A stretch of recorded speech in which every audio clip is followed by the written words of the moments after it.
এসো প্রেমময় নিগমানন্দ গৌরবরবি কীর্তিমান।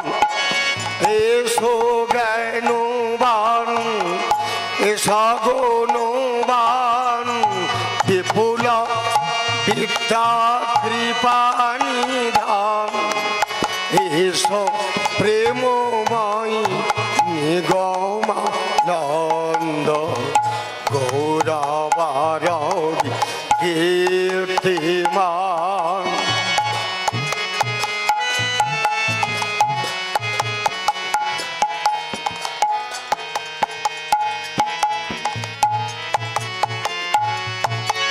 দীনহীন ভক্ত আমরা সবাই কি পূজা তোমারে করিব দান।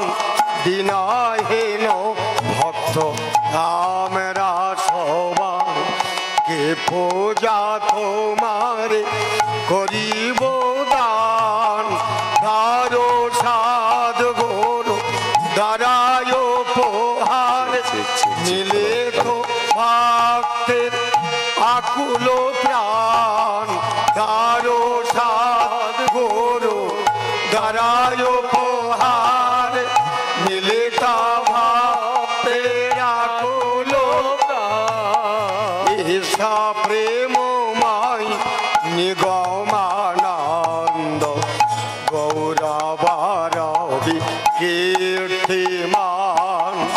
ঈশা প্রেমময় নিগমানন্দ গৌরবরবি কীর্তিমান। তুমি হে প্রভু দেবা দয়াময় আমরা তোমারে সঁপেছি প্রাণ। তুমি হে প্রভু দেব দয়াময় আমরা তোমারে সঁপেছি প্রাণ। আকৃতে আধাম আমরা সবাই সতত চাইয়ে চরণে স্থান। আকৃতি আধাম আমরা সবাই সতত চাহিয়ে চরণে স্থান। আকৃতি আধাম আমরা সবাই সতত চাইয়ে চরণে স্থান।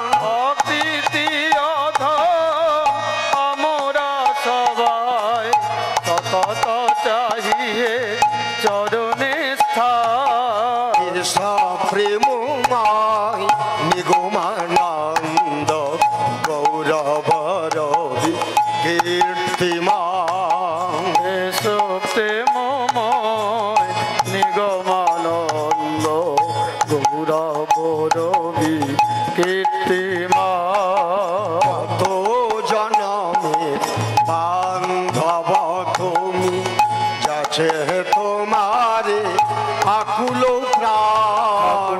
কত জনমে বান্ধব তুমি যাচ্ছে তোমারে আকুল প্রাণ। কত জনমে বান্ধব তুমি যাচ্ছে তোমারে আকুল প্রাণ। কত জনমে বান্ধব তুমি যাচ্ছে তোমারে আকুল প্রাণ। তোমার কৃপায় শিখেছি আমরা গাহিতে তোমার মঙ্গল গান। তোমারি কৃপায় শিখেছি আমরা গাহিতে তোমার মঙ্গল গান। তোমার কৃপায় শিখেছি আমরা গাহিতে তোমার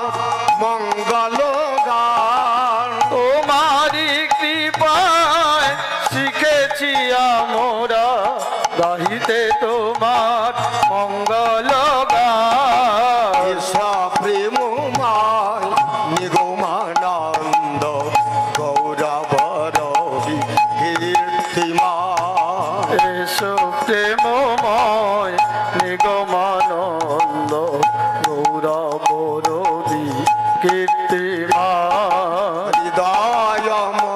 মন্দিরে ওঠো জাগিয়া প্রেমময়ী তব মুরাতি খান। হৃদয় মন্দিরে উঠুক জাগিয়া প্রেমময় তব মূরতি খান। হৃদয় মন্দিরে ওঠো জাগিয়া প্রেমময়ী তব মুরাতি খান। হৃদয় মন্দিরে উঠুক জাগিয়া প্রেমময় তব মূরতি খান। ভয় ভয় চারানি প্রণামী আমরা করাও হামদের আশিস দান। অভয় ভয় চরণে তনমি আমরা করহ মোদের আশিস দান। অভয় চারণী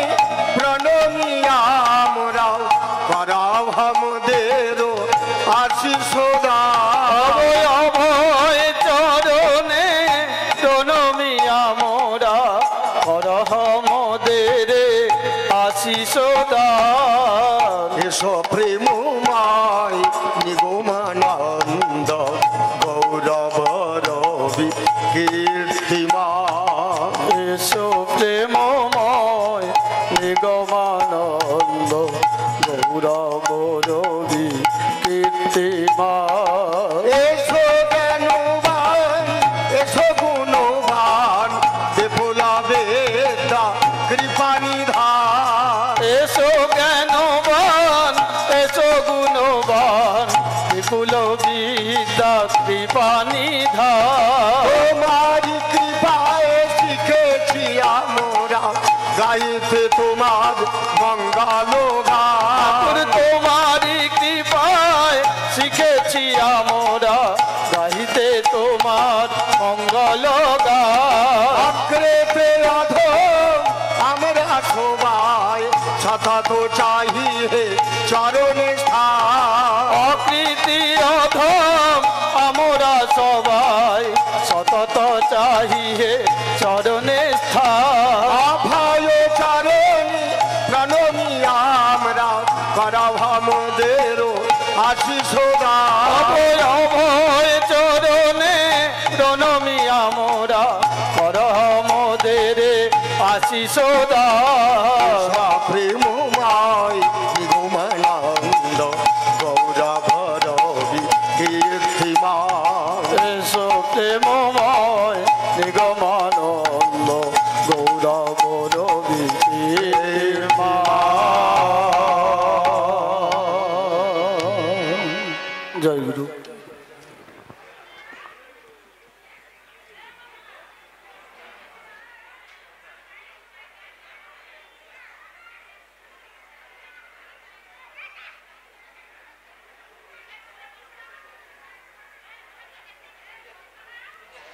জয় গুরু। নরাকার পরম ব্রহ্ম রূপায় জ্ঞান হারিণে আত্মজ্ঞান প্রদানেন তস্মৈ শ্রী গুরবে। শ্রী শ্রী ঠাকুরের রাতুল চরণে জানাই আমার ভক্তি প্রণতি। উপস্থিত মঞ্চে আসীন আসামবঙ্গীয় সারস্বত মঠের মহন্ত মহারাজি চরণে প্রণতি। বাকি সাধু সন্ত জ্যোতিমণ্ডলীর চরণে প্রণতি। রাজসভার সদস্যবৃন্দ, তত্ত্বাবধায়িকা সমিতির সভাপতি, সহসভাপতি, বিভাগীয় সদস্য, জেলা সদস্য, তাতে তার অগণিত ঠাকুরের প্রাণপ্রিয় ভক্ত শিষ্যদিগকে জানাই আমার আজ 109তম সার্বভৌম ভক্ত সম্মিলনীতে জয় গুরু প্রীতি সম্ভাষণ। জয় গুরু, জয় গুরু, জয় গুরু। আজকে আমাদের চিরাচরিত প্রথা অনুযায়ী আমাদের শেষ লগ্নে এসে আমরা পৌঁছেছি সম্মিলনীর। তাই আজকে আমাদের সাধারণ ধর্মসভা হওয়ার কথা। সেই সাধারণ ধর্মসভার সভাপতি হিসাবে আমি আমাদের রঘুনাথপুর ভারত সেবাশ্রম সংঘের স্বামী যোগযুক্তানন্দ মহারাজজির নাম সভা পরিচালনা করার জন্য প্রস্তাব করছি। এই প্রস্তাব সমাহারী হয়ে আমি সমর্থন জানাচ্ছি। জয় গুরু। এশা দত্ত যদি থাকো এখানে এসে যাও, উদ্বোধনী সঙ্গীতে নাম দেওয়া আছে এশা দত্ত।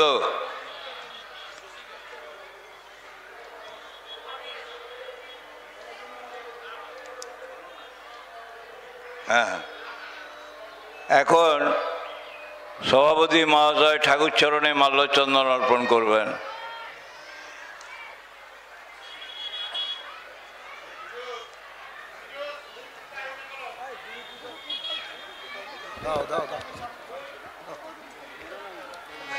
गुरु कृपा ही केवलम, गुरु कृपा ही केवलम, गुरु कृपा ही केवलम, गुरु कृपा ही केवलम, गुरु कृपा ही केवलम, गुरु कृपा ही केवलम, गुरु कृपा ही केवलम, गुरु कृपा ही केवलम, गुरु कृपा ही केवलम, गुरु कृपा ही केवलम, गुरु कृपा ही केवलम, गुरु कृपा ही केवलम, गुरु कृपा ही केवलम, गुरु कृपा ही केवलम, गुरु कृपा ही केवलम, गुरु कृपा ही केवलम। हमरा गुरु छाड़ा जानी ना, हमरा गुरु छाड़ा चिनी ना, हमरा गुरु छाड़ा बुझी ना, हमरा गुरु छाड़ा জানি না। এখন সভাপতি শ্রদ্ধেয় মহন্ত মহারাজ, সাধু সন্তবৃন্দ এবং প্রধান অতিথি মহাশয়, ট্রাস্টিবৃন্দ, অন্যান্যদের মাল্যচন্দনে ভূষিত করবেন আমাদের নিগম মুখার্জি সহ অন্যান্যরা। গুরু কৃপাই কেবলম, গুরু কৃপাই কেবলম, गुरु कृपा केवलम, गुरु कृपा केवलम, गुरु कृपा केवलम, गुरु कृपा केवलम, गुरु कृपा केवलम। मोদের गुरु ছাড়া গতি না, মোদের গুরু ছাড়া মুক্তি নাই, গুরু ছাড়া গতি না, মোদের গুরু ছাড়া গতি নাই, মোদের গুরু ছাড়া মুক্তি নাই, গুরু ছাড়া গতি না, গুরু কৃপাই কেবলম, গুরু কৃপাই কেবলম, गुरु कृपा केवलम, गुरु कृपा केवलम। আমি অনুষ্ঠান সূচিটা আপনাদের জ্ঞাতার্থে একবার জানিয়ে দিচ্ছি। আবাহনী সঙ্গীত গাইলেন অমর পাত্র, সভাপতি নির্বাচনে শ্রীমৎ স্বামী যোগযুক্তানন্দজি মহারাজ, প্রস্তাবক আশিস মিশ্র, সমর্থক অরুণ কুমার কর, প্রধান অতিথি নির্বাচন সুকুমার চক্রবর্তী, প্রধান শিক্ষক নিগমনগর হাই স্কুল। মাল্যচন্দন অর্পণ করছেন নিগম মুখার্জি এবং অন্যান্যরা। শ্রী ঠাকুরের বাণী পাঠ করবেন হিমাদ্রি ভোল বাংলা ভাষায়, শেষের আশীর্বাদ উড়িয়া ভাষায় করবেন যশবন্ত নায়ক, যদি না আসেন উনি ওনার বাস ছাড়ছে, প্রশান্ত নায়ক মহাশয় করবেন। উদ্বোধনী সঙ্গীত গাইবেন এশা দত্ত, উদ্বোধনী ভাষণ দেবেন শ্রীমৎ স্বামী দিব্যানন্দ সরস্বতী মহারাজ, মহন্ত মহারাজ আসাম বঙ্গীয় সারস্বত মঠ,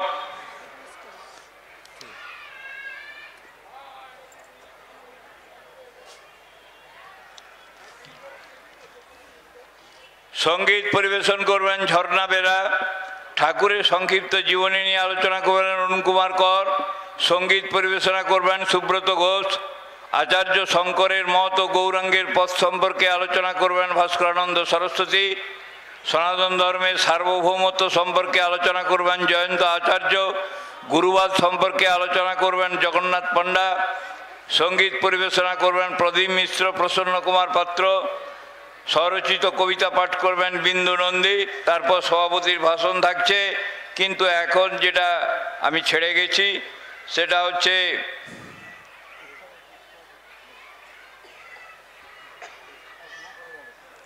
এখন ঠাকুরের বৈদিক মঙ্গলাচরণ করবেন Aparupananda Saraswati Maharaj.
Hello hello hello. জয় গুরু, জয় গুরু, জয় গুরু। সর্বপ্রথমে শ্রী শ্রী ঠাকুরের অতুল চরণে আমার শতকোটি প্রণাম।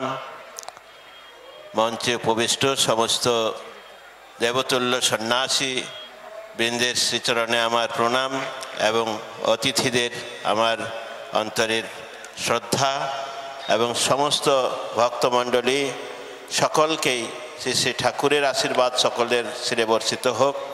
প্রথমেই এখন বৈদিক মঙ্গলাচরণম, বৈদিক মঙ্গলাচরণম দিয়ে আমাদের সভার কাজ শুরু হবে। করছেন অপরূপানন্দ সরস্বতী মহারাজ। তাকে আমন্ত্রণ জানাবো বৈদিক মঙ্গলাচরণম করার জন্য।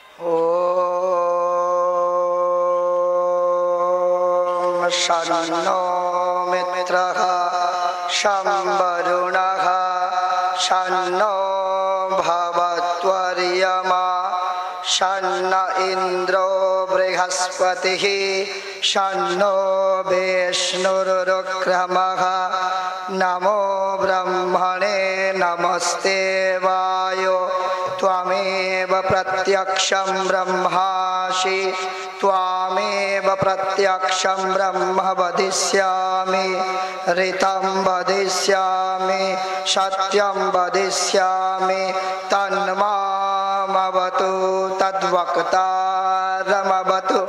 अवतु माम अवतु वक्तारम् ॐ शान्तिः शान्तिः शान्तिः ॐ सहना भवतु सहनौ भुनक्तु सह वीर्यङ्करवावहै तेजस्विनावधीतमस्तु मा विद्विषावहै ॐ शांति शांति शांति।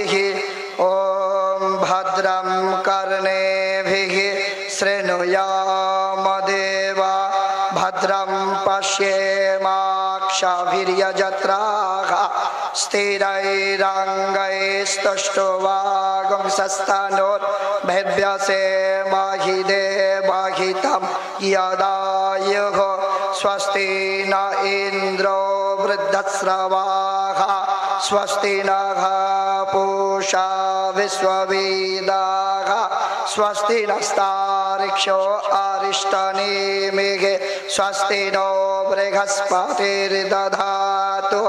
ओम शांति शांति शांति। ओम पूर्णमदः पूर्णमिदं पूर्णात् पूर्णमुदच्यते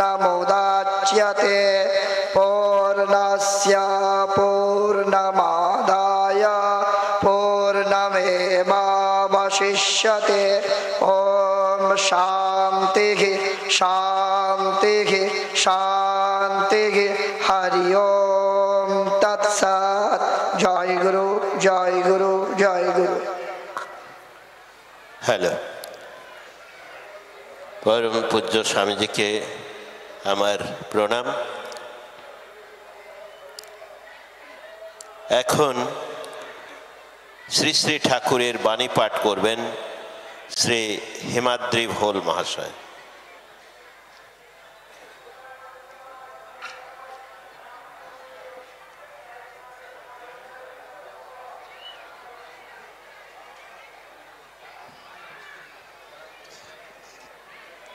জয় গুরু জয় গুরু জয় গুরু।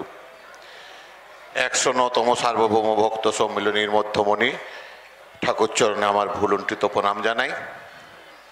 আদ্যকার এই সাধারণ ধর্মসভার সভাপতি চরণে আমার ভূমিষ্ঠ প্রণাম। মঞ্চে উপবিষ্ট সারস্বত মঠের মহন্ত মহারাজের চরণে আমার ভূমিষ্ঠ প্রণাম। মঞ্চে উপবিষ্ট ট্রাস্টি সন্ন্যাসী, অন্যান্য সাধু সন্তবৃন্দ ও সন্ন্যাসিনী মায়েদের চরণে আমার যথাযোগ্য প্রণাম। মঞ্চের বাম পার্শ্বে উপবিষ্ট সারস্বত জগতের কর্ণধার সমস্ত ট্রাস্টিবৃন্দ, মহন্ত মহারাজের সচিব, তত্ত্ববোধিকা সমিতির সভাপতি, সহসভাপতি ও আমার সতীর্থ বিভাগীয় সদস্য, জেলা সদস্য, সংঘ সভাপতি, সম্পাদক, সম্পাদিকা, অন্যান্য গুরু ভাইরা ও জগৎজননীর অংশ সম্ভূত আমাদের সবাইকে যথাযোগ্য সম্মান ও প্রণাম জানিয়ে ঠাকুরের শেষ আশীর্বাদ আমি আপনাদের কাছে পাঠ করে শোনাচ্ছি। তোমার জীবনবাণী চিরকাল রবে গাঁথা হৃদয়ের পরতে পরতে, প্রলয় প্লাবনে তাহা মুছিবে না কোনো দিন, ঘুচিবে না কোনো ঝঞ্ঝবাতে। ঠাকুরের শেষ আশীর্বাদ। তোমাদের নিকট হইতে বিদায় লইবার প্রাক্কালে তোমাদিগকে কয়েকটি উপদেশ দিয়া যাইতেছি। আমার অবর্তমানে সেই উপদেশগুলিতে স্মরণ করিয়া চলিও। দেখিবে এ জগতের কোথাও তোমরা প্রতিহত হইবে না।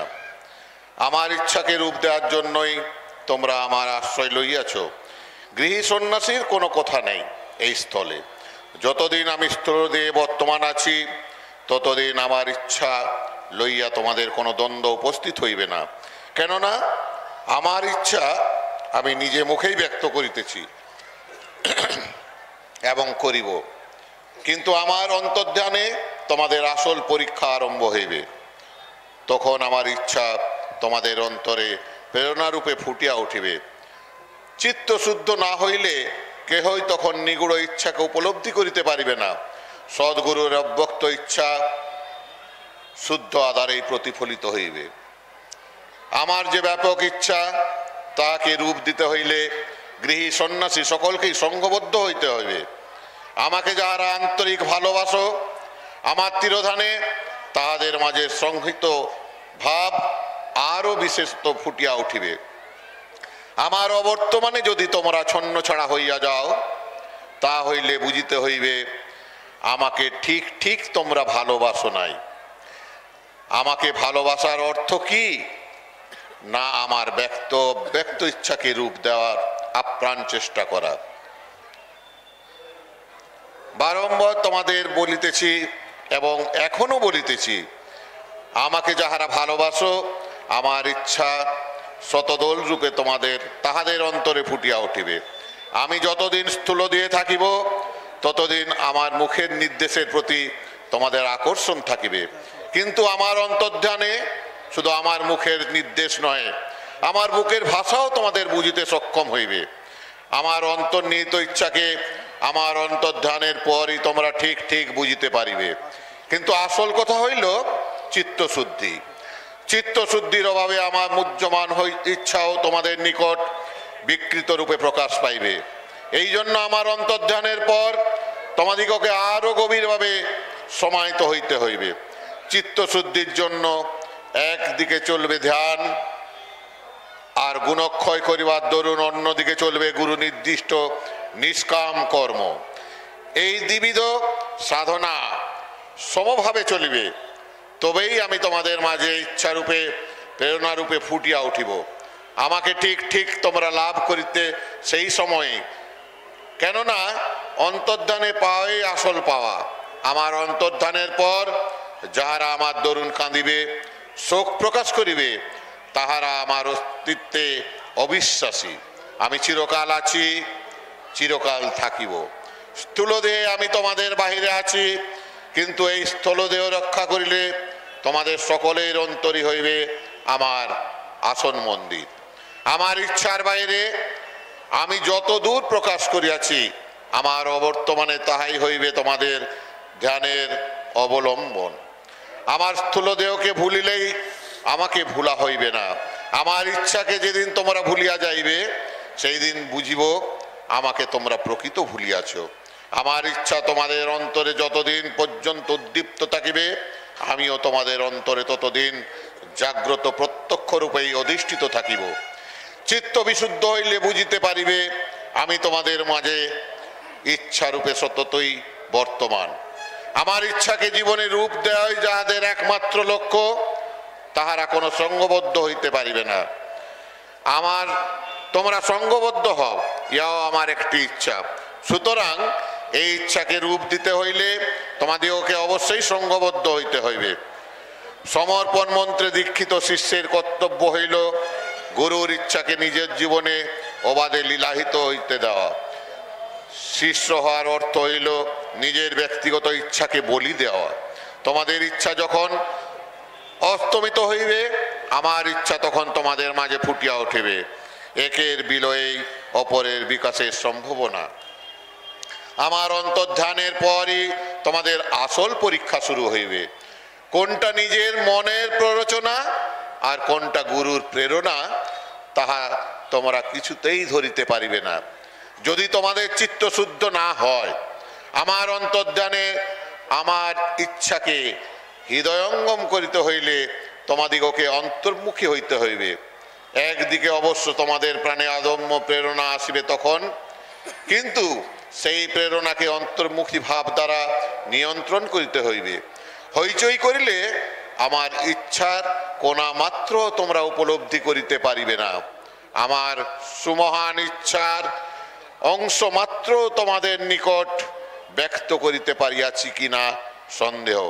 আমার ইচ্ছার ত্রিপাদ আবশ্যক। এই অব্যক্ত অংশটুকুকে বুঝিতে হইলে চেতনাকে ঊর্ধ্বমুখী করিতে হইবে। নিম্নাভিমুখী মন দ্বারা আমার অব্যক্ত ইচ্ছাকে কিছুতেই হৃদয়ঙ্গম করিতে পারিবে না। তোমরা আত্মস্থ হও, সমাহিত হও, তা হইলেই আমি যাহা ব্যক্ত করিয়াছি এবং যাহা ব্যক্ত করি নাই, আমার সেই সমগ্র ইচ্ছাকে উপলব্ধি করিতে পারিবে।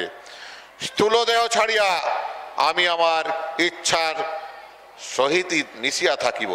আমার ইচ্ছাকে যে রূপ দিতে পারিবে, সেই আমাকে যথার্থভাবে লাভ করিবে। আমি যে ইচ্ছার সহিত অব্যক্তভাবে সম্মিলিত থাকিব, সেই ইচ্ছার সাক্ষাৎকার লাভ করিতে হইলে চিত্ত লয় করিতে হইবে। চিত্তলয়ের সঙ্গে সঙ্গেই শুদ্ধ আধারে আমি নির্মল বাসনা রূপে ফুটিয়া উঠিব। আমার ইচ্ছা যেদিন পূর্ণরূপে তোমাদের মাঝে ফুটিয়া উঠিবে সেই দিন বুঝিবে তোমাদের নির্বিকল্প সমাধি লাভ হইল। আমার অবর্তমানে আমার আদেশ উপদেশগুলিকেই গুরুর সম্মান প্রদান করিতে হইবে। আমি তখন তোমাদের অন্তরের বাণী রূপে প্রেরণা রূপে ফুটিয়া উঠিব। কিন্তু সাবধান, নিজের ব্যক্তিগত স্বার্থপর ইচ্ছাকে যেন গুরুর প্রেরণা বলিয়া বুঝিও না। আমি আশীর্বাদ করি তোমাদের চিত্ত নির্মল হোক, নির্মল চিত্তে বিশুদ্ধ দর্পণে আমার শুভ ইচ্ছা নির্বাধভাবে প্রতিফলিত হোক। চিত্ত যে ভূমিতে অধিরোহণ করিলে সদ্গুরুর ইচ্ছাকে প্রতীক্ষা করিবার সৌভাগ্য ঘটে, তোমাদের চিত্ত আমার আশীর্বাদ বলে সেই ভূমিতে আরোহণ করুক। তোমরা আমার বিরাট ইচ্ছারই একটি মূর্ত প্রতীক হও, ইহাই আমার শেষ আশীর্বাদ। ওম শান্তি শান্তি শান্তি। এতক্ষণ শ্রী শ্রী ঠাকুরের অমূল্য বাণী পাঠ করলেন শ্রী হিমাদ্রি ভোল মহাশয়। সত্যিই তো ঠাকুর যে বলে গেছেন, যতক্ষণ আমি স্থূল শরীরে থাকব ততক্ষণ তো আমাকে তোমরা বুঝতে পারছো, আমি যা বলবো তা তোমরা শুনবে। কিন্তু যখন আমি চলে যাব, সূক্ষ্ম শরীরে থাকবো, যখন স্থূল শরীর যখন ছেড়ে আমি সূক্ষ্ম শরীরে থাকব, তখন তোমাদের আসল পরীক্ষা। তাই তো তিনি এই বাণীগুলো আমাদের কাছে দিয়ে গেছেন।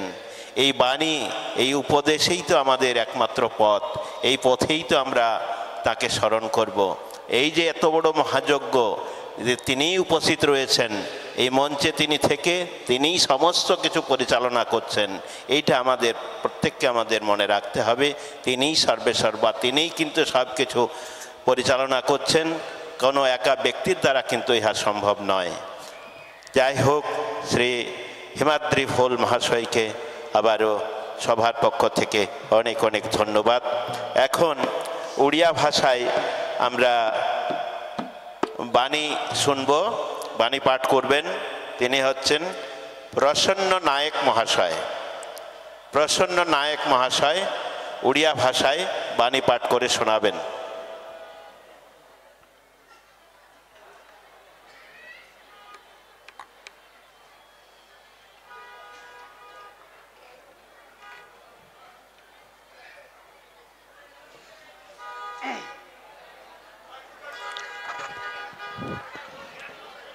श्वेतांबरं श्वेतविलेपयुक्तं मुक्ताफलाभूषितदिव्यमूर्तिं वामाङ्गपीठे दिवस्थितशक्तिं वामाङ्गपीठे स्थितदिव्यशक्तिं मन्दस्मितं पूर्णकुत्पनिधानम् आनन्दमानन्दकरं प्रसन्नं आनन्दमानन्दकरं प्रसन्नं योगीन्द्रमीडं भवरोग्यवैद्यं श्रीमद्गुरुं नित्यमं भजामि श्रीमद्गुरुं नित्यमं भजामि श्रीमद्गुरुं नित्यमं भजामि। परमराध्य परम कारुणिक ठाकुर महाराज, आपणक श्रीरंगाचरण मोर अनंत कोटि दंडवत प्रणाम। आज यही 109तम सार्वभौम भक्त सम्मिलन साधारण सभार पूज्य सभापति महोदय एवं तांकर चरण मोर जयगुरु प्रीति संभाषण, परम पूज्य महंत महाराज आसाम बंग्य सारस्वत मठ महाराज रातुर चरण मोर अनंत कोटि दंडवत प्रणाम। सम्मान्य ट्रस्ट बोर्ड सदस्य वृंद एवं उपस्थित संत ब्रह्मचारी सन्यासी वृंद एवं विभाग सदस्य जिला सदस्य तत्वधायिक समितिर सहसभापति सभापति एवं उपस्थित जगतजननी अंश समुदा माँ माने एवं सतीर्थ गुरु भाई एवं उपस्थित साधु सद्ध सज्जन मंडली समस्त को यह शुभ अवसर मोर जयगुरु प्रीति संभाषण। जयगुरु जयगुरु जयगुरु।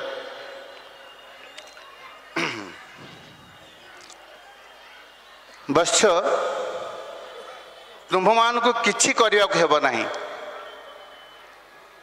କେବଳ ମୁଁ ଯେଉଁଥିପାଇଁ ଆସିଛି, ଜଗଦ୍ହିତକର ଯେଉଁ କାର୍ଯ୍ୟର ସୂଚନା କରିଛି, ତୁମମାନେ ତାରି ସହାୟ ହୁଅ।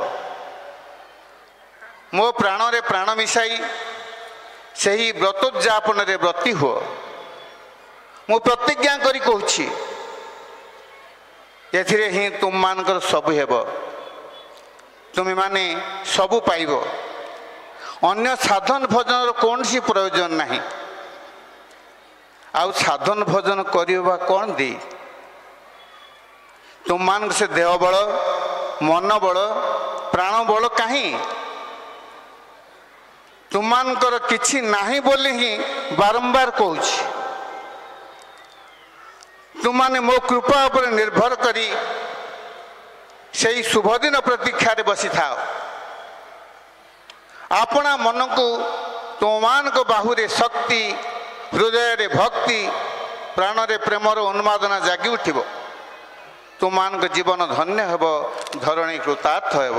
ଓମ୍ ଶାନ୍ତି ଶାନ୍ତି ଶାନ୍ତି। জয় গুরু, জয় গুরু, জয় গুরু। শ্রী প্রসন্ন নায়ক মহাশয়কে সভার পক্ষ থেকে অনেক অনেক ধন্যবাদ। এতক্ষণ উড়িয়া ভাষায় তিনি উপদেশ পাঠ করলেন। এখন উদ্বোধনী ভাষণ পরম পূজ্যপাদ শ্রীমৎ স্বামী দিব্যানন্দ সরস্বতী মহারাজ, মহন্ত মহারাজ, অসমবঙ্গীয় সারস্বত মঠ।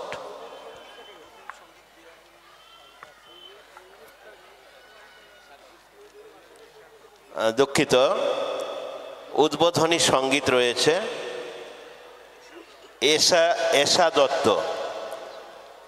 এশা দত্ত উদ্বোধনী সঙ্গীত। জয় গুরু, জয় গুরু, জয় গুরু।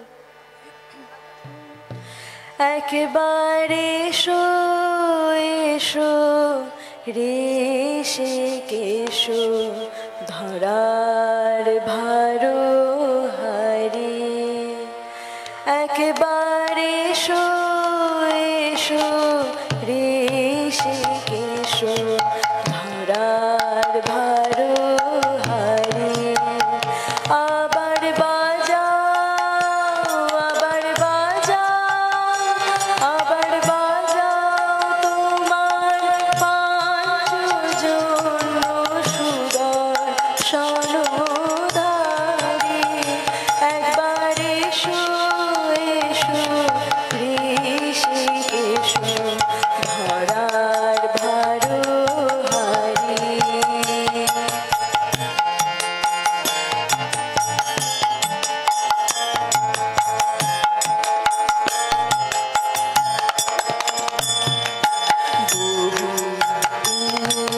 গত হয় কুরুক্ষেত্রে ধনঞ্জয়, শুনেছিল তব মুখে গীতামৃত বাণী।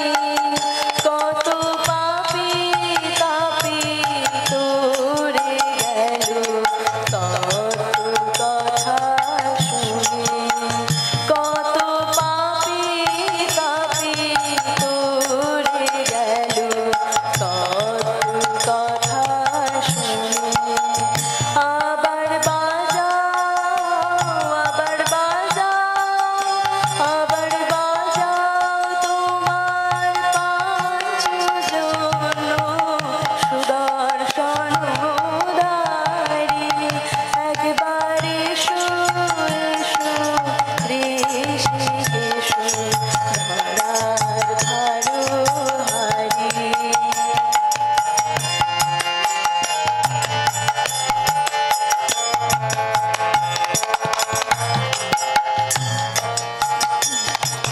দাও শ্রদ্ধা, দাও ভক্তি, দাও সেবায় অনুরক্তি। ঢালো প্রাণে নব শক্তি, গীতার বাণী গে।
কেশা দত্ত উদ্বোধনী সঙ্গীত পরিবেশন করলেন।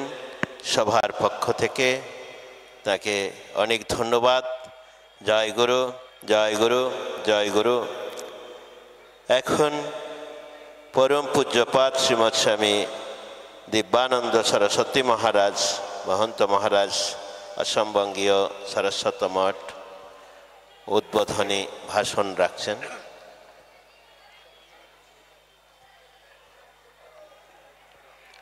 গুরুর জয়তি চেতদর্পণ মার্জনম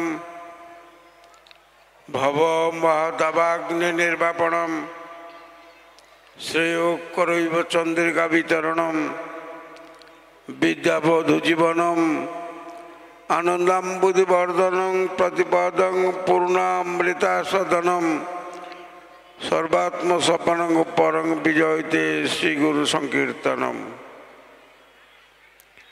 যিনি চিত্তদর্পণ মার্জনকারী, যিনি ভব মহাদাবাগ্নির নির্বাপক, যিনি কুসুম বিকাশের চন্দ্রিকা, যিনি প্রতিনিয়ত প্রত্যেকের আনন্দ সিন্ধুকে বর্ধিত করেন,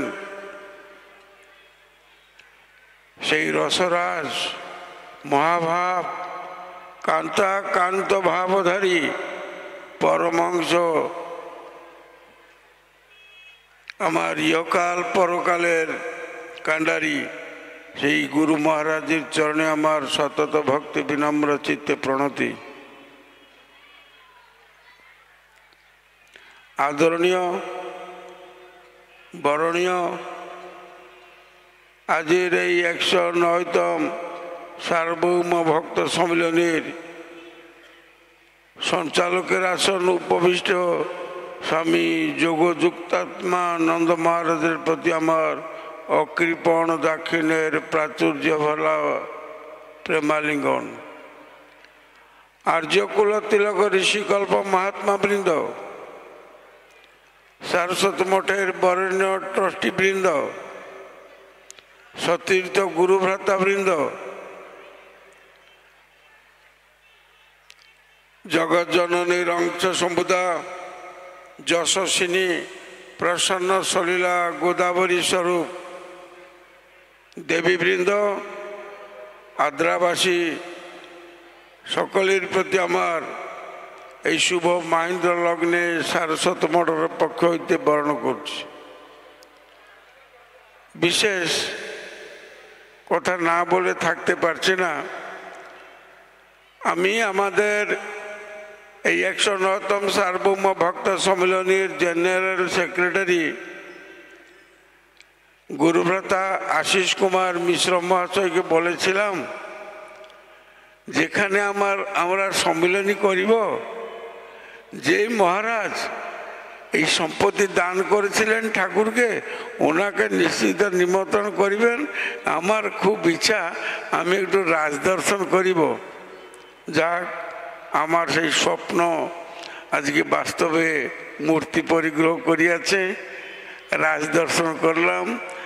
কাশীপুরের বরেণ্য মহারাজ মাইকেল মধুসূদন দত্ত, যার অধীনে চাকরি করতেন, সেই দুই ভাই রাজপুরুষ আজকে আমাদের সম্মুখে বিরাজমান। এই যে ভক্তরা, আপনারা তো আনন্দ উল্লাসে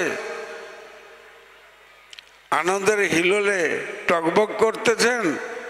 এই যে মহারাজ বসে আছেন, ওনার অবদানের জন্য আজকে এখানে ঠাকুরের সার্বভৌম সম্মেলন অনুষ্ঠিত হইতেছি।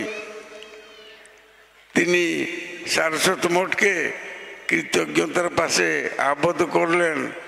তাই আমরা তো সন্ন্যাসী মানুষ, উনি তো রাজপুরুষ, ওনাদেরকে দেওয়ার মতন আমাদের কিছু নাই।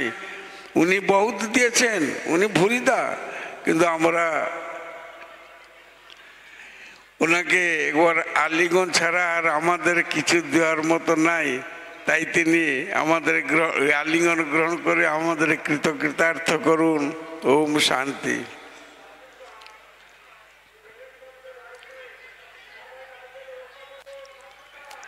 বরেণ্য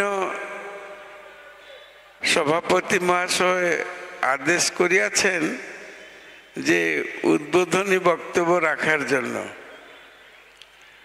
উদ্বোধনী বক্তার বিশেষ কিছু বলার থাকে না, তিনি আসেন, ফিতা কাটেন,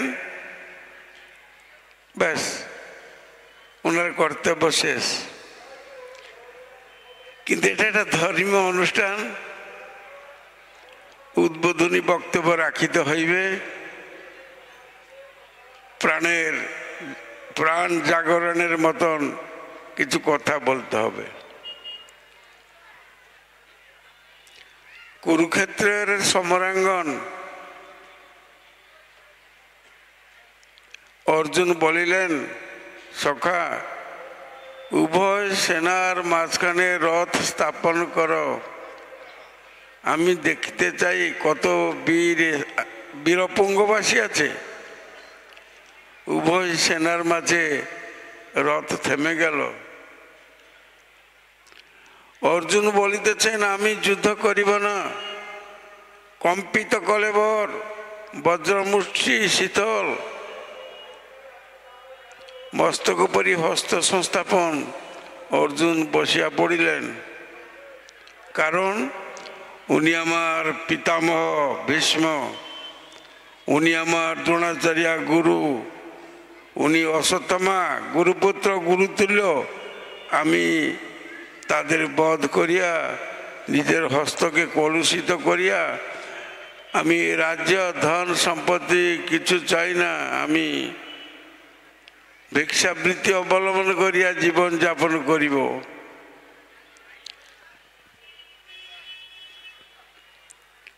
যুদ্ধে হাত পা ভাঙিলেও কিছু হয় না, প্রাণ গেলেও কিছু হয় না, কিন্তু লক্ষ্য হারাইলেই মহা বিপদ। প্রাণ যাক, হাত পা যাক, কিন্তু যদি আমরা লক্ষ্য হারাই তবে মহা বিপদ।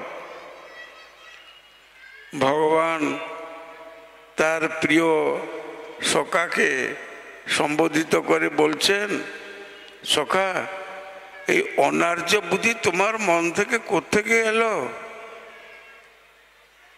এই বলে অর্জুনকে উদ্বোধিত করিলেন, যিনি এতে চাংশ কলা পুংস কৃষ্ণস্তু ভগবান স্বয়ং। ভগবান উঠে পড়ে লাগিলেন তার এই প্রিয় সখাকে উদ্বোধিত করিতে।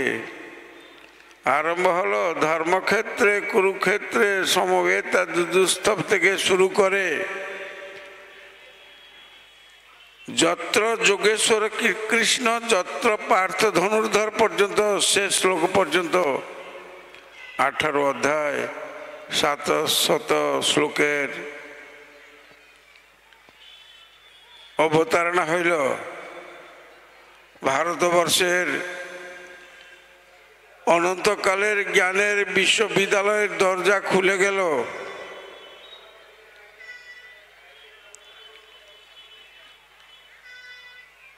এই সম্পর্কে ভগবান শঙ্করাচার্য বলছেন, হে বিশ্ববাসী, এসে দেখে যাও, যা কোনোদিন ঘটেনি, ভবিষ্যতে ঘটিবে তার কোনো নিশ্চয়তা নাই। বিষয়টা কি না, স্বয়ং ভগবান কথা বলিবেন।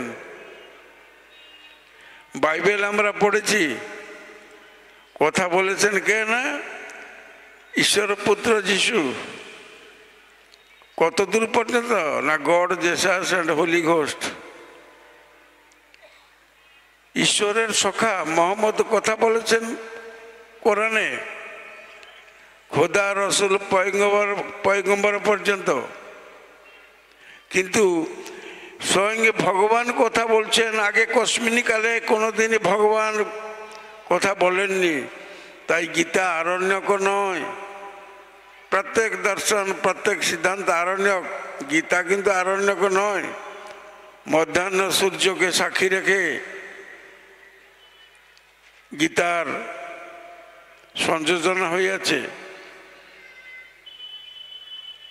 পরিণামটা কি হলো?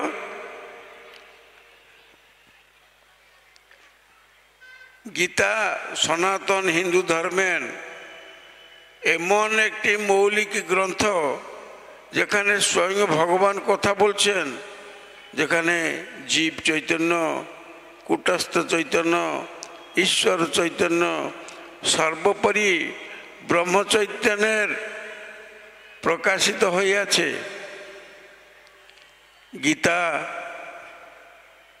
উদ্বোধন বাক্য শুনিয়া অর্জুন কি ভাবিলেন? যিনি বক্তা তিনি স্বয়ং ভগবান, এতে চাংশ কলা পুংস কৃষ্ণস্তু ভগবান স্বয়ং। তাই শঙ্করাচার্য বলছেন, হে বিশ্ববাসী, তোমরা দেখে যাও, যা কোনোদিন ঘটেনি, যা কোনোদিন ঘটিবে কি নাই সন্দেহ, স্বয়ং ভগবান কথা বলিতেছেন। কথা বলতেছেন স্বয়ং ভগবান, শ্রোতা অর্জুন, আর লিপিকার নমস্তুতে ব্যাস বিশাল বুদ্ধে পোলার বিন্দায় তবত্র নেত্র। পরিণাম কি হলো? ভগবানের কথা যিনি শুনেন এবং যিনি লিপিকার গ্রন্থনা করেন তিনিও তাই হয়ে যান। ভগবান কৃষ্ণের বচন উপদেশ শুনিতে শুনিতে অর্জুনও কৃষ্ণে রূপান্তরিত হইলেন। অর্জুনের 10 নামের মধ্যে একটা নাম আছে কৃষ্ণ। বক্তাও কৃষ্ণ, শ্রোতাও কৃষ্ণ, আর যিনি লিপিবদ্ধ করতেছেন লিপিকার তিনিও পরিণামে কৃষ্ণত্ব প্রাপ্তি হইলেন। এই হচ্ছে আমাদের সনাতন হিন্দু ধর্মের সারমর্ম। গীতা উপক্রম, গীতা হচ্ছে এটা উপক্রম, উপসংহার নয়।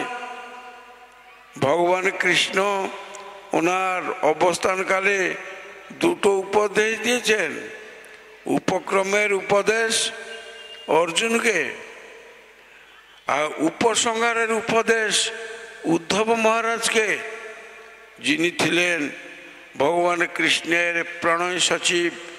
সনাতন ধর্মের এই যে জন্মান্তরবাদ, গুরুবাদ, বেদবাদে সেই উদ্ধব মহারাজ যিনি কৃষ্ণের সখা ছিলেন, যাকে ভাগবতে ভগবান বলছেন গচ্ছ ধব ব্রজং সৌম্য গৃহীত পানি না পানিম ভবতী নাং বিয়োগমে নয় সর্বাত্মকাচিত। সেই উদ্ধব মহারাজ জন্মান্তরবাদে আজি পরমহংস নিগমানন্দ রূপে পরিগণিত। তার প্রবর্তিত সার্বভৌম ভক্ত সম্মেলনীর আজকে 109তম কাশীপুর মহারাজের বদান্যতে পাওয়া জায়গায় সম্মিলন হইতেছি। অহোভাগ্য, অহোভাগ্য, কিরূপ হেরিনু মধুর মুরিতি পীড়িতি রসের সার, হেন লয় মনে এতিন ভুবনে তুলনা নাহিক তার। আজি ভক্ত এবং ভগবান একত্রিত, রাজা প্রজা এক আসনে বসে আছে। এইটাই তো সনাতন ধর্মের আদর্শ গণতন্ত্র। আর সেই শ্রেষ্ঠ উপমা কি হতে পারে? বিদায় লগ্নে উদ্বোধনী বক্তার বেশি কিছু বলার থাকে না। এই বিদায় লগ্নে আমি সেই উপনিষদের মধুমতি সূক্তের এটা কথা বলছি। বায়ুর হেলোলে তটিনীর কলোলে সকলের উপর আনন্দ মধু বর্ষিত হোক। ধরণীর ধূলিমায় আকাশের নীলিমায় মধু নির্ঝরিত হোক। চন্দ্র সূর্যের কিরণে মধু প্রদীপ্ত হোক। বনস্পতির শাখায় দিবস রজনীর নিমিষে মধু ঝরে পড়ুক। গাভী সমূহের দুগ্ধধারার ন্যায় সেই দ্বিলোকের সৌম্য সুধা অবিচ্ছিন্নভাবে সকলের উপর বর্ষিত হোক। ব্রহ্মা বরুণ ইন্দ্র অরুণ, যার স্তুতি গায় পবন রুদ্র। উদাত স্বরেতে স্বামীর সঙ্গীতে স্তুতি উচ্চারণ বেদের সুক্ত। অন্তর হৃদয়ে দর্শন পান যুক্ত যোগীরা তদগত চিত্তে। কোথা আদি অন্ত সুরাসুর ভ্রান্ত, শতবার নমি তাহারি চরণে। ওম শান্তি, ভক্ত ভগবানের জয় হোক।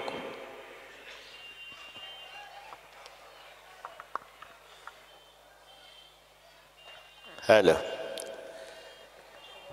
পরম পূজ্যপাদ মহন্ত মহারাজের শ্রীচরণে আমার শতকোটি প্রণাম।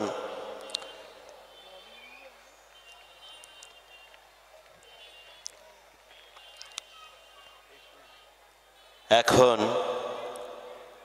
সঙ্গীত পরিবেশনে ঝর্ণা বেরা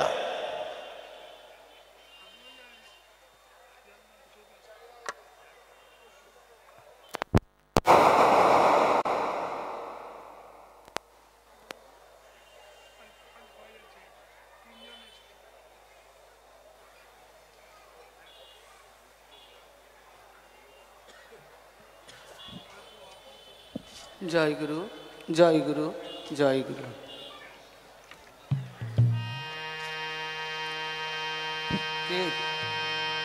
তুমি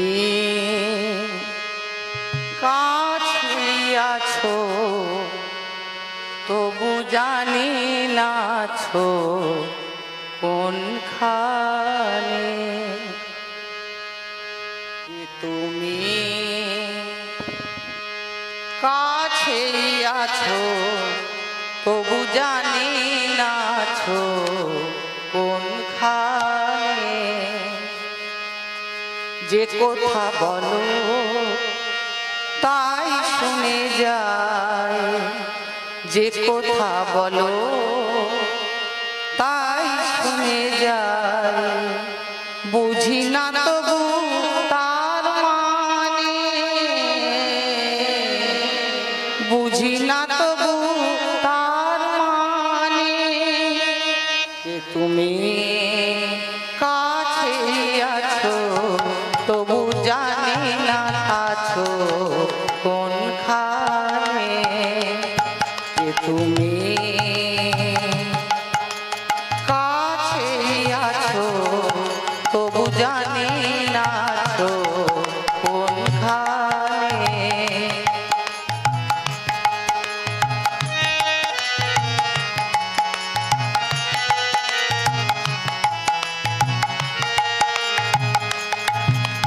হাতটা ধরে আমাকে চালাও, অন্ধকারে প্রদীপ জ্বালাও। হাতটা ধরে আমাকে চালাও, অন্ধকারে প্রদীপ জ্বালাও। চোখের দেখায় দেখি না তবু, চোখের দেখায় দেখি না তবু। এই খেলা কে জানে, যে কথা বলো তাই শুনে যায়, যে কথা বলো তাই শুনে যায়। বুঝি না তবু তার মানে, বুঝি না তবু তার মানে। তুমি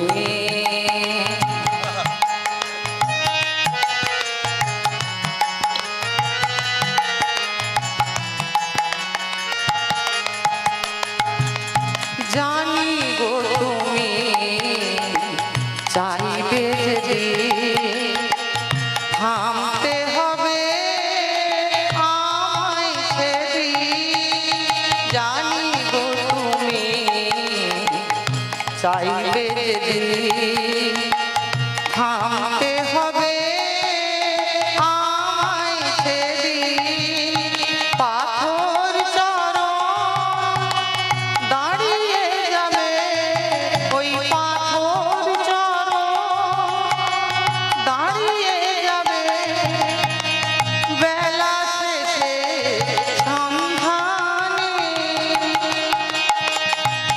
কথা বলো তাই শুনে যাই, তুমি যে কথা বলো তাই শুনে যাই।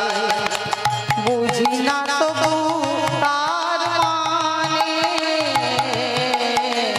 বুঝি না তবু তার মানে, যে তুমি কাছে আছো তবু জানি না তো কোনখানে। তুমি তুমি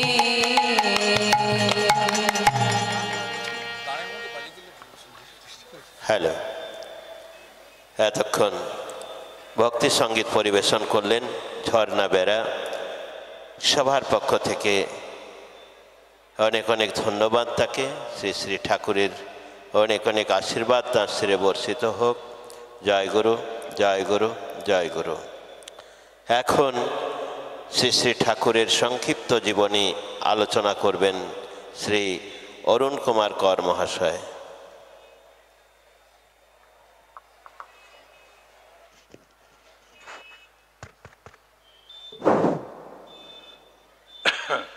জয় গুরু। মন্নাথ শ্রী জগন্নাথ মদ্গুরু শ্রী জগদ্গুরু মদাত্মা সর্বভূতাত্মা তস্मै শ্রী গুরবে নমঃ। মুখং করোতি বাচালং পুংং লঙ্ঘয়তে গিরিম যৎকৃপতমহং বন্দে পরমানন্দ মাধবম। হে মাধব, হে আমার প্রাণের ঠাকুর, জীবনের ধ্রুবতারা, তোমার আতুল চরণে আমার ভুল লুণ্ঠিত প্রণাম। প্রণাম জানাই অধ্যকার সভাপতি মহন্ত মহারাজ, অন্যান্য সাধু সন্তবৃন্দের চরণে, সম্মানীয় ট্রাস্টিগণ, সম্মানীয় আজকের কাশীপুর রাজার বংশধরগণ এবং আমার সতীর্থগণ, ঠাকুরের প্রাণপ্রিয় শিষ্য এবং শিষ্যাগণ, সকলকে জানাই শুভ জয়গুরু সম্ভাষণ। ঠাকুরের জীবনে খুবই কঠিন ব্যাপার, এত বিশাল, এত গভীরতা, যা সংক্ষেপে প্রকাশ করা যায় না। কিন্তু আমি নির্দেশ পেয়েছি ওনার সভাপতির কাছ থেকে সংক্ষিপ্ত আকারে বলতে হবে, তাই আমি যতটা সংক্ষিপ্ত আকারে বলার চেষ্টা করব।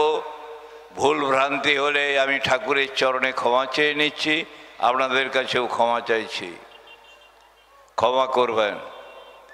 1286 সালে ঠাকুর মহারাজ অধুনা বাংলাদেশের কুতুবপুর গ্রামে জন্মগ্রহণ করেছিলেন ঝোলন পূর্ণিমার দিনে। বাবা ভুবন মোহন, মা মানিক সুন্দরী দেবীর কোল আলো করে যে শিশুটি জন্মেছিলেন, তখন কেউ ভাবতে পারেননি যে এই শিশু পরবর্তীকালে রাজার রাজা মহারাজা, সাধুদের রাজা মহারাজা হবেন।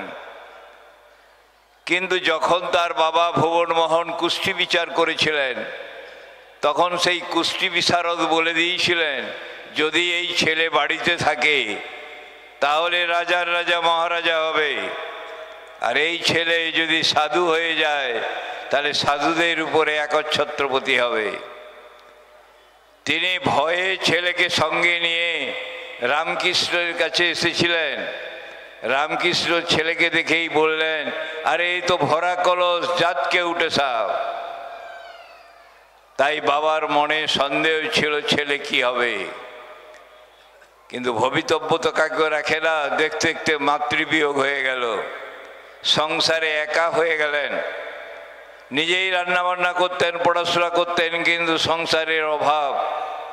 তাই তিনি সার্ভেয়ার চাকরি নিলেন। সার্ভেয়ার চাকরি নিয়ে তিনি, আমাদের জানেন আপনারা, দুজন মহিষী নারী আমাদের বাংলায় ছিলেন। একজন হচ্ছে মা ভবানী, যেটা বাংলাদেশের যার তারাপীঠ, আর ছিলেন রামকৃষ্ণ দেবের যিনি করেছেন, তিনি হচ্ছেন, আমার আবার নাম মনে পড়ছে না, রানী রাসমণি। এই রানী রাসমণি স্টেটে উনি চাকরি নিয়েছিলেন।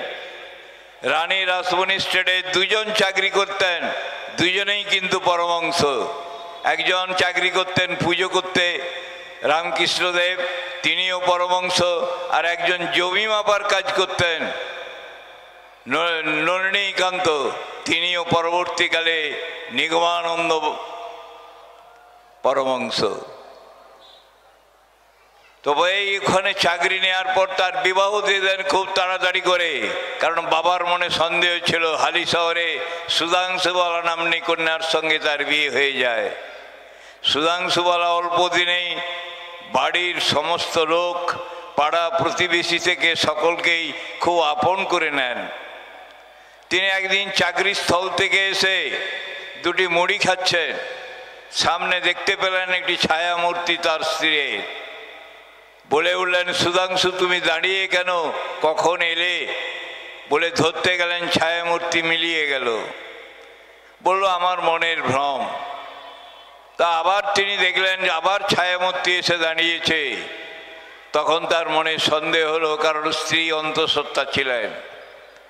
তাই তিনি সেখান দিকে ছুটতে ছুটতে বাড়ির পথে কুতুবপুরের পথে রওনা হলেন। কুতুবপুরে এসে দেখলেন তার স্ত্রী বিয়োগ হয়ে গেছে, বাড়ির সকলে তাকে দাহ করে বাড়ি ফিরছে। মনের মধ্যে প্রশ্ন জাগলো, আমার স্ত্রী যদি মারা গেছে আমি কাকে দেখলাম? তাই তিনি তার শ্রাদ্ধ শান্তি করবার নাম না করে কিছু টাকা পয়সা দিয়ে বাড়ি ছেড়ে দিলেন, দিয়ে সারা ভারতবর্ষ ঘুরতে রইলেন। সকলেই তাকে বলল বউ পাগলা, এ বউ মরে গেছে তাই পাগলামি করছে। পরবর্তীকালে তিনি আবার ফিরে এলেন তার কর্মস্থলে, কিন্তু মন বসে না কর্মে। শুধুই মনে হয় আমার স্ত্রী তো জীবিত আছে, এই আত্মাকে আমি কোথায় দেখতে পাবো? এরকম চিন্তা করতে করতে একদিন রাত্রির অন্ধকারে আবার তিনি একটি স্বপ্নাদেশ পেলেন। সেই স্বপ্নাদেশে একটি বেলপাতা এসে পৌঁছালো, তাতে 3 অক্ষরের লেখা বেলমাতায় মন্ত্র আছে।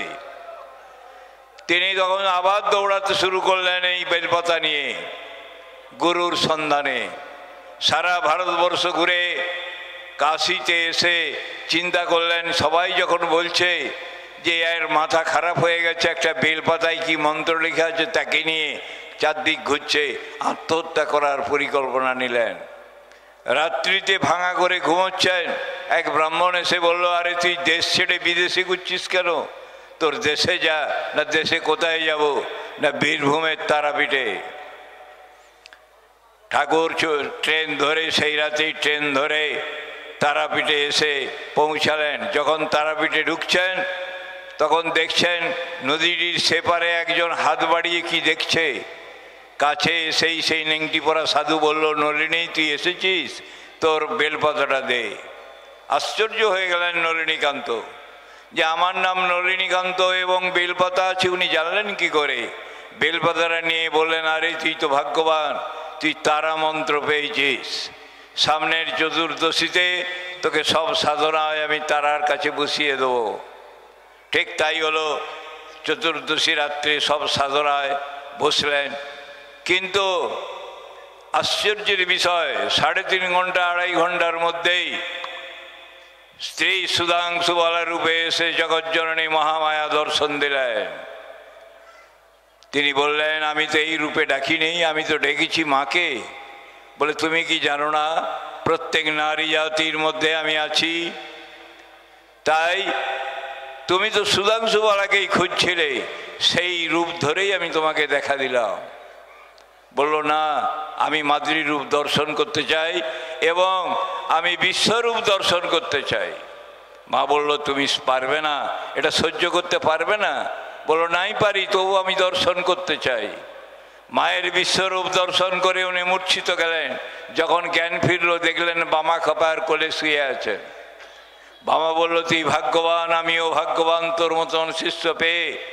যা, তোর মাতৃদর্শন হয়ে গেছে, তুই যা। সেদিন ওই মাদ্রি দর্শনের সময় ঠাকুর দুটো বর চেয়ে নিয়েছিলেন। একটা বরে ছিল, আমি যখনই ডাকবো তখনই যেন তোমার দেখা পাই। বলল ঠিক আছে, তথাস্তু। উনি আবার কর্মস্থলে গেলেন। কর্ম করতে করতে যখনই মনটা একটু বিক্ষিপ্ত হতো, অমনি ডেকে উঠতেন, সুধাংশু একবার দেখা দাও। কয়েক সেকেন্ডের মধ্যে দেখতে পেতেন নিজের শরীর থেকে একটা জ্যোতি বেরিয়ে সুধাংশু বলার রূপ ধারণ করছে। তাই তিনি আবার ফিরে এলেন বামাক্ষেপার কাছে, যে আমি কি সুধাংশু বলার জন্মদাত্রী, যে আমার ভিতর থেকে একটা রশ্মি বেরিয়ে সুধাংশু বলা হচ্ছে। বামাক্ষেপা রেগে গেলেন, কিন্তু মাদ্রি গৃহে ঢুকার সঙ্গে সঙ্গে মায়ের আদেশ হলো, দৈববাণী হলো, ওকে অনেক দূর যেতে হবে, ওকে জ্ঞানী গুরুর সন্ধান করতে বলো। যেমনি এই কথা বললেন, নলিনীকান্ত বলল, আপনি আমার জ্ঞানী গুরু হন। বলল, না, আমি জ্ঞানী গুরু নই, আমি মাদ্রি সাধক, তুমি জ্ঞানী গুরুর সন্ধান করো। আবার পথই হলো তার সম্ভব। ঘুরতে ঘুরতে পুষ্করের কাছে এসে পৌঁছালেন। ওখানে তার এক বন্ধু রেলওয়েতে চাকরি করত। সেই রেলের চাকরির স্থলে এসে তার কাছে পৌঁছানোর পর তার বন্ধু বলল, আরে আজকে আমাদের এখানে একটা ধর্মসভা হবে, তুমি চলো। বললো, না না, সাধুদের উপর আমার ব্রিটিশরা এসে গেছে, ওরা আমাকে যাইতাই বলেছে। বলে, চলো না। অনেক জেদাজিদির পর গেলেন, যে দেখতে পেলেন দূরে যিনি বক্তব্য রাখছেন তিনি অন্য কেউ নয়, সেদিন রাত্রিতে যিনি হাতে বেলপাতা দিয়েছিলেন তিনিই সেই বক্তব্য রাখছেন। ইউরেকা ইউরেকা বলে ছুটতে ছুটতে সেই স্টেজে এসে পড়ে অজ্ঞান হয়ে গেলেন। তারপর তাকে সেই জ্ঞানী গুরু সচ্চিদানন্দ তার শিষ্যদের দিয়ে তাকে তুলে নিয়ে সাবিত্রী পাহাড়ে এলেন। সাবিত্রী পাহাড়ে বহু কর্ম করতে হয়েছে তাকে, ঘোড়ার ঘাস কাটতে হয়েছে, জোকে খেয়েছে, কাঠ কাটতে হয়েছে, হাতে ফসকা পড়ে গেছে, বিষ্ণু পূজা করতে হয়েছে, রান্না করতে হয়েছে।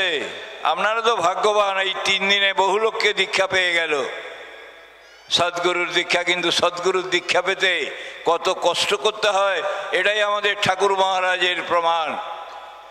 তিনি কি করতেন, তার গুরুদেব যখন চান করে আসতো ভিজা কাপড়ে, সেই কাপড়ের জল পা বেয়ে মাটিতে পড়তো, সেই মাটিতে এক ফোঁটা জলকে জিভ দিয়ে চেটে নিত। তিনি তাকে ডেকে অনেক দিন বাদে ডেকে বললেন, তোমার সময় হয়েছে। নিগমানন্দ নাম দিয়ে তার সন্ন্যাস দিলেন, নাম দিলেন নিগমানন্দ। নিগম কথার অর্থ বেদ, বেদে যে আনন্দ পেয়েছে তিনি নিগমানন্দ। তারপরে বললেন, যাও, এটা যদি তুমি তপস্যা করে অর্জন করতে হয় এই জন্মে হতে পারে, নাও হতে পারে। আর তুমি যদি পরীক্ষা নিরীক্ষার মধ্যে এটা জানতে চাও তাহলে যোগ সাধনা করো। উনি বললেন, তাহলে আপনি আমাকে যোগ শিক্ষা দিন। বললো, আমি তোমার যোগী গুরু নই, যোগী গুরু নির্দিষ্ট আছে। আবার শুরু হয়ে গেল তার রাস্তা। আবার পথে ঘুরতে ঘুরতে পথ হারালেন। পথ হারিয়ে আপনারা জানেন, যারা গেছেন জানেন, রাজস্থানের অধিকাংশ জায়গায় বালির পাহাড় আর কাঁটা গাছ। তিনি দেখলেন একজন যুবতী মেয়ে ছেলে দাঁড়িয়ে বলছে, পথিক তুমি পথ হারিয়েছ, ওইখানে যাও, আজ রাত্রিবাস করো। ওই গুহায় আরেকজন আমার মতো আছে, তার কাছে রাত্রিবাস করে কাল কলকাতা ফিরে যাবে। তিনি তাই দেখলেন, ঠিক অবিকল সেই রকম একটি মেয়ে ছেলে একটি গুহার কাছে দাঁড়িয়ে আছে। নিগমানন্দকে 2টো শালকি ধানের চিঁড়া, একটু গুড় খেতে দিয়ে রাত্রেবেলা সেখানে শুলেন। সকালবেলা হতেই বলেন, যাও তুমি কলকাতায় চলে যাও। কলকাতায় এসে অনেক সাধু আসামের পথে রওনা হয়েছেন, তারা যাবেন অরুণাচল প্রদেশের পরশুরাম তীর্থে। তিনি তাদের সঙ্গে রওনা হয়ে গেলেন। পরশুরাম তীর্থে চান করতে যেয়ে আমরা গিয়েছিলাম এবারে আমি পরশুরাম তীর্থ, অতি দুর্গম পথ। সেই পরশুরাম তীর্থে চান করে অসুস্থ হয়ে পড়লেন। তার সঙ্গের সাধুরা সবাই চলে এলো, তিনি পড়ে রয়ে গেলেন। ওখানে হাজং বস্তির লোকেরা তাকে তুলে নিয়ে গাছ গাজড়ার রস খাইয়ে সুস্থ করলেন। একদিন তিনি প্রাকৃতিক দৃশ্য দর্শনের জন্য পাহাড়ের কোলে চলেছেন। চলতে চলতে ভুলে গেছেন সন্ধ্যা হয়ে গেছে। তেমন সময় বাঘের গর্জন, হাতির গর্জন শুনতে পেয়ে বললেন, আমার ব্রহ্মজ্ঞান আজই শেষ। হাতির পায়ে না হয় বাঘের মুখে আমাকে যেতে হবে। এই ভেবে একটা গাছের ডালে উঠে, বড় গাছের ওড় ধরে তার ডালের কোঠরে বসে একটা ভাঙা ছাতা নিয়ে গিয়েছেন, সেটা ফুটিয়ে বসে আছেন। ভোরের দিকে দেখতে পেলেন গাছের নিচে একজন বম ভরে ভরে গাঁজায় দম দিচ্ছেন আর অগ্নি জ্বেলেছেন। তিনি আশ্চর্য হয়ে গেলেন, এই ঘন জঙ্গলে আমি যখন আসি কেউ ছিল না, অথচ এই ভোরের আলোনা ফুটতে ফুটতেই কে সাধু এলো। তিনি নেমে আসার সঙ্গে সঙ্গেই তার হাতটা ধরে নিয়ে একটা গুহার মধ্যে এলেন। গুহাতে ঢুকিয়ে পাথর চাপা দিয়ে দিলেন। তিনি দেখলেন সারা ভারতবর্ষের যত ধর্মগ্রন্থ তালপাতায় লেখা আছে, সেই তালপাতাগুলি অতি সযত্নে সুরক্ষিত রাখা আছে সেই গুহাতে। তিনি বললেন, আমি তোমাকে কৌশল করে এখানে নিয়ে এসেছি, আমি তোমার যোগীগুরু সুমেরা দাসজি। সেই সুমেরা দাসজির কাছে যোগ শিক্ষা শিখলেন।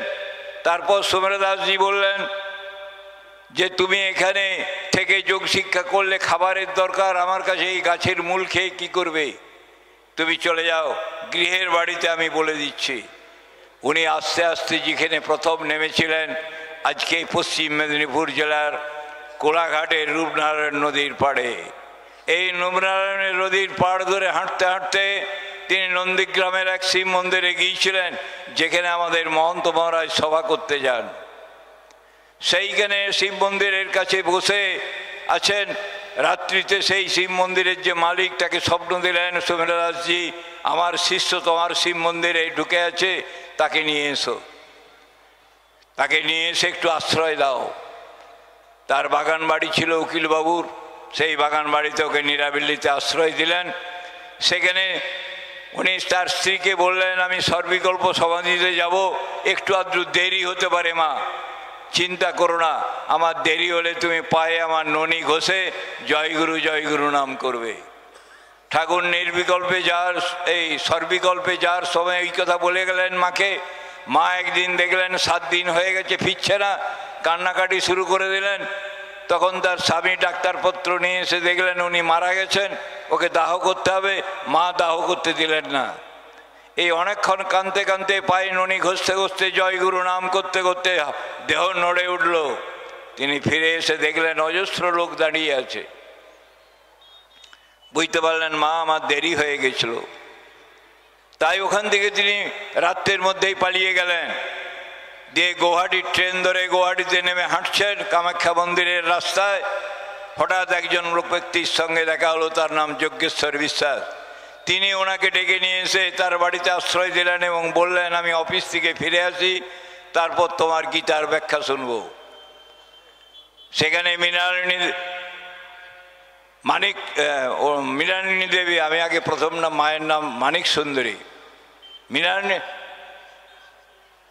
হ্যাঁ, তিনি ওইখানে থেকে সর্বিকল্প সমাধি থেকে উনি সেই কামাখ্যা পাহাড়ের পাশে একটা পাথরে আছে, দেখবেন মূর্তি করে রাখা আছে, মন্দির করে দেয়া হয়েছে, নীলাচল কুটির থেকে এটা ব্যবস্থা করেছে।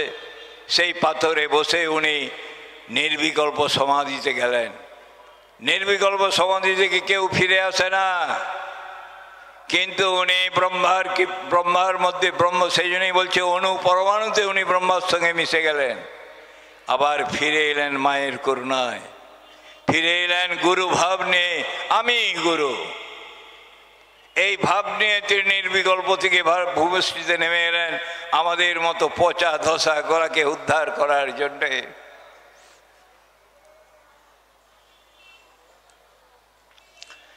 ফিরে এলেন গুরু ভাব নিয়ে। দিয়ে ওখান থেকে তার গুরুদেবের কাছে দীক্ষা নিয়ে বলেছিলেন বিশ্বেশ্বর দেব মহারাজ, বিশ্বেশ্বর, হ্যাঁ যোগেশ্বর বাবু দীক্ষা নেবেন বলেছিলেন ওনার গুরুর কাছে। এক সময় গুরু ওনাকে নিয়ে চারধাম গিয়েছিলেন। চারধাম পরিদর্শনকালে গৌরী দেবী বলে মুসুরি পাহাড়ে এক যোগী ছিলেন, তার সঙ্গে পরিচয় হয়েছিল। সেই যোগমায়া গৌরী দেবী বলেছিলেন, তোমার শিষ্য যদি কোনোদিন নির্বিকল্প সমাধি থেকে ফিরতে পারে আমার কাছে পাঠিয়ে দিও। তা উনি সেই সময় নির্বিকল্প সমাধি থেকে বুদ্ধিত হয়ে তিনি জানতে পারলেন কুম্ভ মেলা হচ্ছে। সেই কুম্ভতে এলেন, এসে দেখলেন মণ্ডলেশ্বরে সব সাধুরা বসে আছেন। তার মধ্যে ওনার গুরুকেও উনি দেখতে পেলেন, সচ্চিদানন্দ সরস্বতীকে। দেখতে পেয়ে গুরুকে প্রণাম করলেন। শঙ্করাচার্যের সব শিষ্যরা রে রে করে মারতে গেলেন। তখন শঙ্করাচার্য তাদেরকে থামিয়ে তাকে জিজ্ঞাসা করলেন যে তুমি গুরুকে ওখানে যে আগে প্রণাম করলেন কেন? তখন এই শ্লোকটা পড়েছিলেন, মদ্গুরু শ্রী জগৎগুরু মদাত্মা সর্বভূতাত্মা তস্মৈ শ্রী গুরবে নমঃ। দ্বিতীয় প্রশ্ন করেছিলেন যে তুমি সারা ভারতবর্ষ ঘুরে যা দেখেছো আর কোথায় দেখেছো? না, সারা ভারতবর্ষ ঘুরে আমি যা দেখেছি আমার হৃদয় ভাণ্ডারে সবই আছে। ওই পাহাড় পর্বত নদ নদী সবই আছে আমার এই হৃদয় ভাণ্ডারে। তখন শঙ্করাচার্য সচ্চিদানন্দকে ডেকে বললেন, আরে তোমার চেলা তো পরমংশ হওয়া গিয়া, এখনো কম্বলটা ঘোরাচ্ছ কেন? ওগুলো ফেলে দাও জলে। সেদিন থেকে ঠাকুর পরমংশ হয়ে গেলেন। পরমংশ হয়ে যে মনে একটু অহংকার এলো, মনে সামান্য অহংকার এলো যে আমি পরমংশ হয়েছি, তন্ত্র সাধনায় সিদ্ধি লাভ করেছি, যোগ সাধনায় সিদ্ধি লাভ করেছি, জ্ঞান সাধনায় সিদ্ধি লাভ করেছি এই বয়সে। কখন অল্প বয়স। তিনি এলেন, আজ দেখবো কাশীর বিশ্বেশ্বরে অন্নপূর্ণা মা আমি না খেলে কি করে খাওয়ায়। বলে এসে বসলেন গঙ্গার ঘাটে ধ্যানমগ্ন হয়ে। একজন বুড়ি সন্ধ্যার সময় এসে বললেন, বাবা আমার এই পুল্লিটা রাখবে, আমি একটু চান করব। উনি ইশারা করে তার পাশটা দেখিয়ে দিলেন। অনেক রাত্রি হলো, ধ্যান ভাঙলো, দেখলেন পুরীর সেই পুল্লি পড়ে আছে, বুড়ি নাই।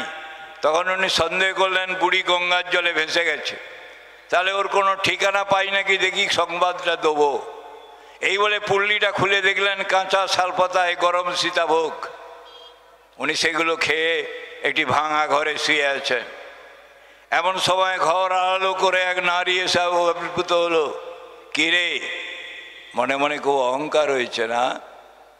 জ্ঞান হয়ে গেছে, যোগ হয়ে গেছে, তন্ত্র হয়ে গেছে, আর আমাকে চিনতে পারলি না? না, তুমি তো বুড়ি রূপে এসেছিলে, এই রূপে তো আসনি।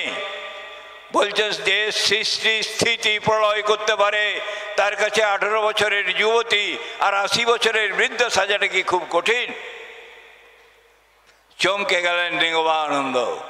বলল, যাও, তোমার এখনো প্রেম সাধনা হয়নি, তুমি এখনো জগৎকে ভালোবাসতে পারো নি, তুমি আগে প্রেম সাধনা করো। তখন ওনার মনে পড়ে গেল গৌরী দেবীর কথা। গৌরী দেবীর কাছে যে প্রেম সাধনায় সিদ্ধি লাভ করলেন, তার বয়স কম নয়, 200-র উপরে বয়স। কিন্তু তিনি একাধারে হলেন একটি ছোট্ট শিশু, লুডা খেলছেন, একাধারে হলেন তার স্ত্রী, রান্না করছেন, একাধারে হলেন জননী, তাকে খেতে দিচ্ছেন। এইভাবে প্রেম সাধনায় সিদ্ধ হয়ে তিনি আর কিছু দেখছেন না, যাকেই দেখছেন তাকে জড়িয়ে ধরছেন, হে কৃষ্ণ করুণা সিন্ধু, তুমি এইভাবে ঘুরছো। ফিরে এলেন আসামের যজ্ঞেশ্বর বিশ্বাসের বাড়িতে।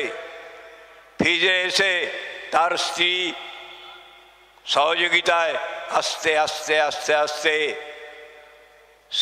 তার ধ্যান, তার যে ভাবটা এসেছিল সেটা কমতে শুরু হলো।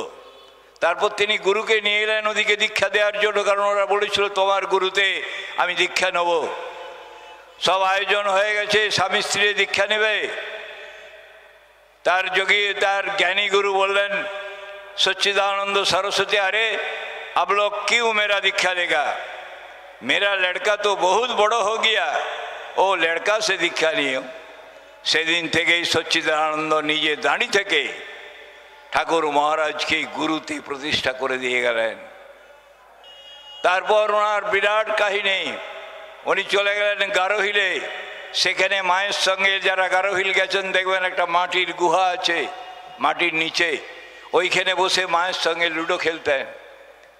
মা দেখলেনই তো মহা সমস্যা, তাই মা একদিন দর্শন দিয়ে বললেন, আমি তোমাকে ফিরিয়ে নিয়ে এসেছিলাম, আমার সন্তানেরা আমার কাছে কান্নাকাটি করে মুক্তির জন্য, তুমি তাদেরকে দীক্ষা দেবে। বলো না আমি দীক্ষা দিতে পারবো না। কেন না? এত পাপরাশি আমি গ্রহণ করতে পারবো না। তখন মায়ের কাছে দুটো শর্ত রেখেছিলেন। একটা শর্ত হচ্ছে, আমি একে আমার মতো করে যে ভালোবাসবে তাকে আমি এক জীবনেই মুক্তি দেব, আর আমার কাছে দীক্ষা নিয়েও আমার যে বিরোধিতা করবে তাদের মুক্তি পেতে যেন 3 জন্মের বেশি না হয়। মা সেই আশা তার সমর্থন করেছিলেন। তাই ঠাকুর সেখান থেকে নেমে বাংলাদেশের পথে হেঁটেছেন। আমাদের ঠাকুরের জীবনী বিরাট, আরও অনেক কিছু আছে, আরও অনেক সাধু মন্দির মঠ তিনি নির্মাণ করেছেন নিজে হাতে। কিন্তু এই থেকে আমরা কি শিক্ষা লাভ করলাম? এর থেকে দুটো জিনিস শিক্ষা লাভ করতে হয় সমস্ত ভক্তদের: ভালোবাসা, ব্যাকুলতা। দেখো, ভালোবেসে তিনি স্ত্রীকে ভালোবেসে ভগবান লাভ করলেন, আর তার ব্যাকুলতা ছিল বলে এই ঘরে এসে তার দীক্ষার মন্ত্র দিয়ে গেল গুরু। আমাদের মতো রাস্তায় রাস্তায় ছুটতে হবে না। তাই আমার অনুরোধ, সমস্ত ভক্ত শিষ্যের মধ্যেই যেন জাগ্রত হয় ভালোবাসা এবং ব্যাকুলতা। ঠাকুরের সেই ছোট্ট বাণীটা যেন মনে থাকে, তোরা আমায় একটু ভালোবাস। জয় গুরু।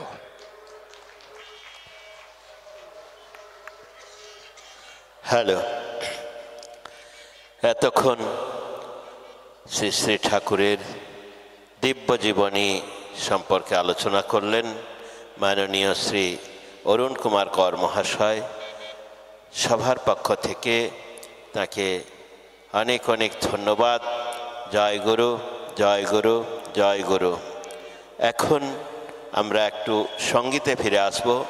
সঙ্গীত পরিবেশন করছেন সুব্রত ঘোষ।